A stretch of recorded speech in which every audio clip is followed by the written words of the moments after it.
Well, health reform was signed into law about a year ago. What has really changed? We're going to talk to Professor David Cutler from the Kennedy School of Government at Harvard University. Dr. Cutler, thank you so much for being here today. It's my pleasure. Well, you sounded like you were pretty encouraged that things are really on track with reform. Can you outline some of those things that you think are going well? Yes. We've had a few big things that have happened. The medical loss ratio regulations came out, and I think they came out fairly well. Just last week, we saw the first regulations for the Accountable Care Organization program, and those look like they're coming well. We're starting to see the coverage initiatives in terms of children being able to stay on their parents' policies till later ages. We're seeing a lot of interest in how do providers reconfigure what they do so that they can save money. So the trains are starting to move in the right direction. And what do you think needs more progress that you had hoped had made more progress by this time? The single biggest issue on which healthcare reform will live or die is the ability to save money while simultaneously improving the quality of medical care. And that's a multi-year proposition. So we would not have seen the fruits of it yet, but we need to be sure that it's uppermost in our mind even as we have to deal with other things.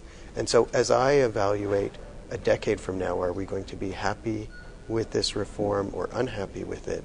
That's the single biggest issue that I think about. How are we going to save money and improve the quality? Do you see a growing number of opportunities that will be able to answer some of those questions? I do. When you talk to various hospital folks, physician folks, when you look at the data, what we're really starting to see is a very big emphasis on, okay, how am I going to become more efficient? What we now need to do is translate that desire to do better into a reality of doing better. And if we can do that, it'll be successful. If we can't, and folks just throw up their hands and say, look, I just can't deal with this, then it'll have turned out not to be successful. A lot of questions out there. What are some really concrete solutions that people really have to hang their hats on? The biggest things are, number one is getting the information technology. So there's the $30 billion in the stimulus bill that's supposed to lead to essentially ubiquitous electronic medical records. We've now issued the rules. The HHS has now issued the rules for that. Now we have to make sure that all providers, or almost all providers, adopt those systems.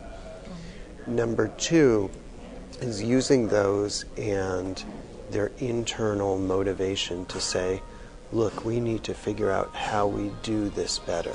So starting to ask questions like, what are we doing that's not helping patients at all, that's just contributing to cost?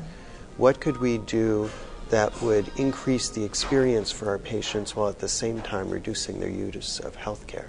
And people are starting to get a sense of that, but really they have to keep asking those questions and keep driving forward with them. Anything that I didn't ask, David, that you think we should cover? The issue of the coverage is going to be very important. So we really have to say, okay, we're going to cover 30 million plus people. How are we going to make sure that they get into plans, that they can use healthcare in the right way, that they can get access to the system for preventive care and things, not just for when they're very sick? Okay. Well, thank you so much for your time today. My pleasure to be with you. I'm Mabel Zhang at the World Healthcare Congress in Washington, D.C.